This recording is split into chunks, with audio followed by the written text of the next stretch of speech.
There you go. Feeder, just the way I'm feeling. XFM 104.9. I'm Ricky Gervais, Steve Merchant, Karl Pilkington. We've got a great show lined up this week, haven't we? Go on, what have you got planned? Well, I've got songs from David Bowie, Thin Lizzy, Gene, AC/DC, you heard Feeder there, you got, Smiths, all that. We got a great feature, a new feature. Spoke to Karl in the week, and we worked out a new feature where, people are gonna give him sort of like problems to solve. There could be scenarios, there could be management scenarios at work, you know, problem solving, things like that, organising things. He's a very good organiser, so I'll tell you what happened. He's dropping Do We Need Him, because he's getting fed up with scientists. He thinks there's a conspiracy and they're getting together and they're never gonna lose an animal. Right. So he's just fed up with that. Rockbusters, we've got some great prizes.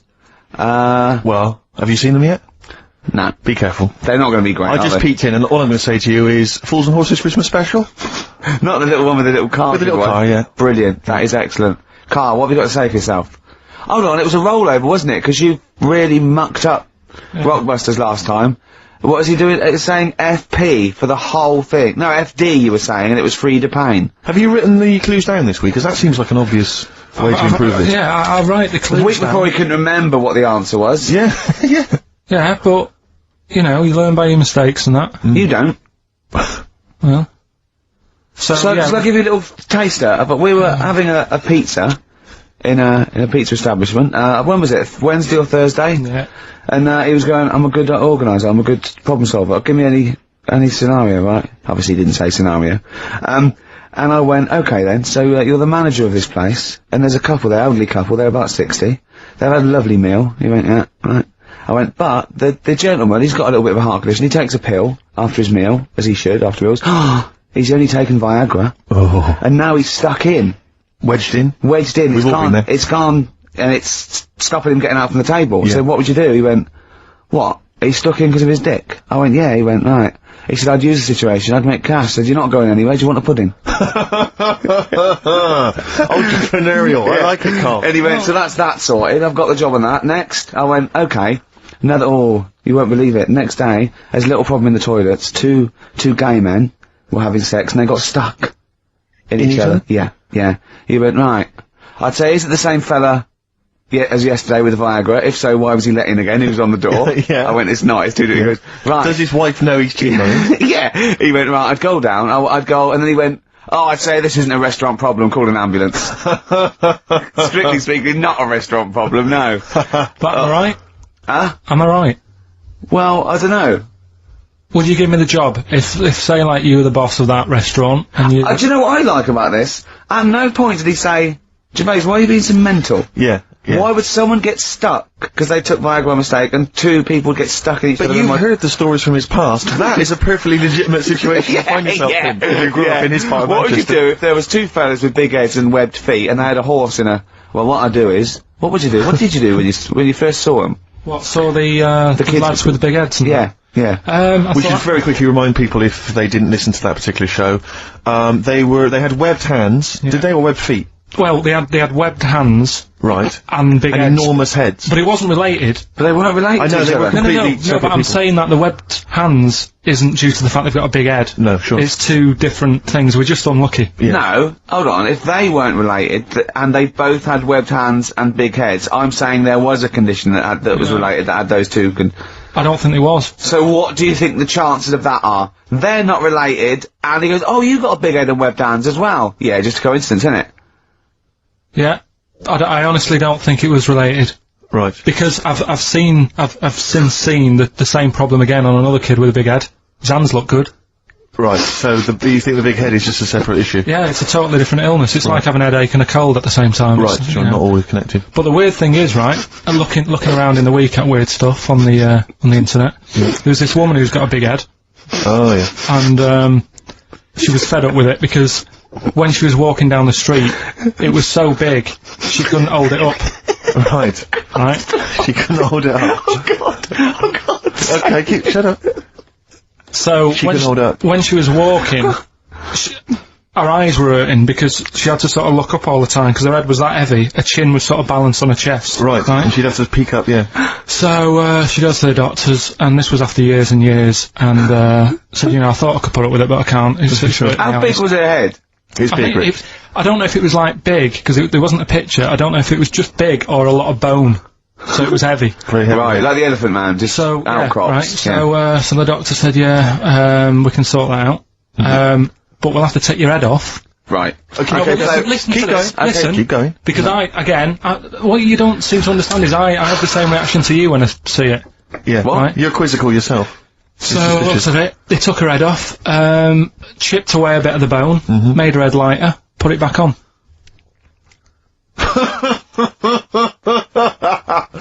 Right, play the Smiths.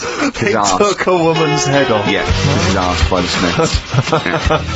And if you'd like to ask Carl something, details coming up soon. Ask by the Smiths on XFM 104.9.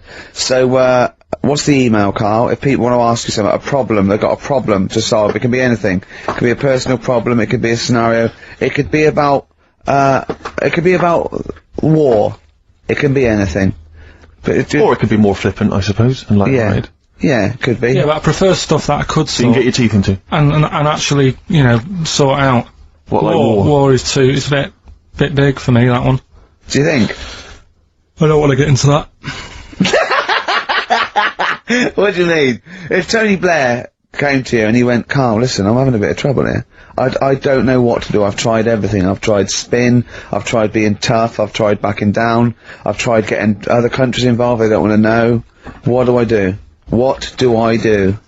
You don't know? Tricky one. I don't get involved. I don't worry about it. If it's going to happen, it's going to happen, innit? Yeah. Do you know what I mean? Yeah. Just get in the bath, put a mattress on top of you.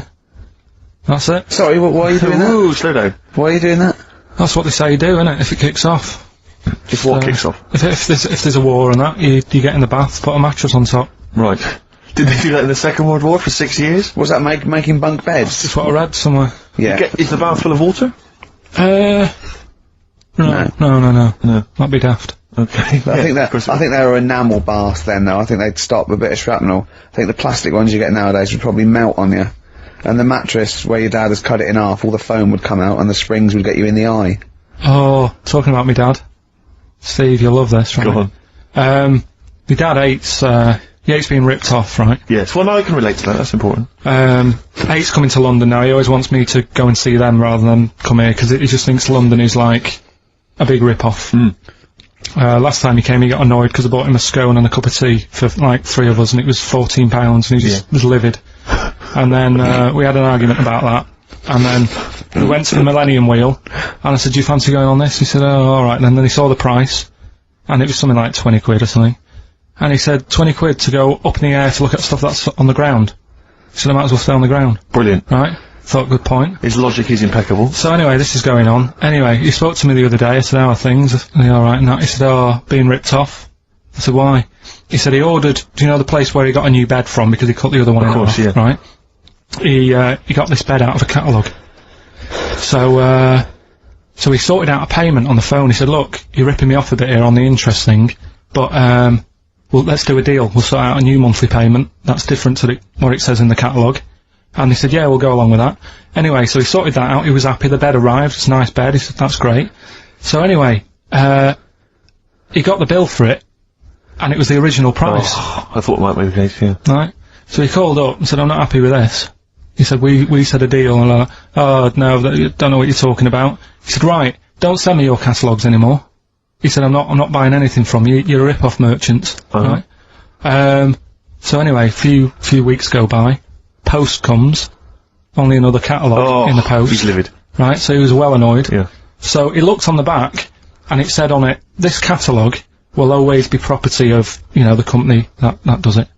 So you can't throw it away. If we request to have it back, we've got the permission to get it back off you. Right? So he thought, right, well, they're out of order. I told them not to send me one, and they have done, and they're saying I can't chuck it away. So he called them up and said, alright, Mr. Pilkington here, bought a bed off you conned me, and that. But, forget that. We've dealt with that. You've sent me a catalogue, I told you not to. It says on the back here that this will always be yours. Yeah? So, in a way, you're using my house as a warehouse. I'll be charging you 26 pence or something a day. Brilliant. He said, you already owe me £6.28. Something like that. Genius. And, sorted it out. So again, it's So hang on, but are they going along with this? I don't know what happened. He said they sounded annoyed and said they'd get back to him, and they haven't. But he said, I'm not bothered. They can take as long as they want because the money just keeps going up. Yeah. So- What sort of profit has he made so far? Well, when I spoke to him in the week, it was like £6 odd. Yeah. I think that was on Tuesday. So he's you know, he's just leaving it. It's like laughing. an investment. Yeah. It's like an antique. He's It's bought it. just, yeah, Yeah. it's just going up every day. So, Well, keep us posted on that. That's Yeah, dynamite. One day we need to speak to your father. Yeah, I think so. So many questions I think need to we be asked do. of him. In fact, I might sit and give you a letter to take home. Yeah. Dear Mr. Pilkington, your son Carl. New single from Nick Cave. I think you'll I'm enjoy looking forward it. to it. Yeah.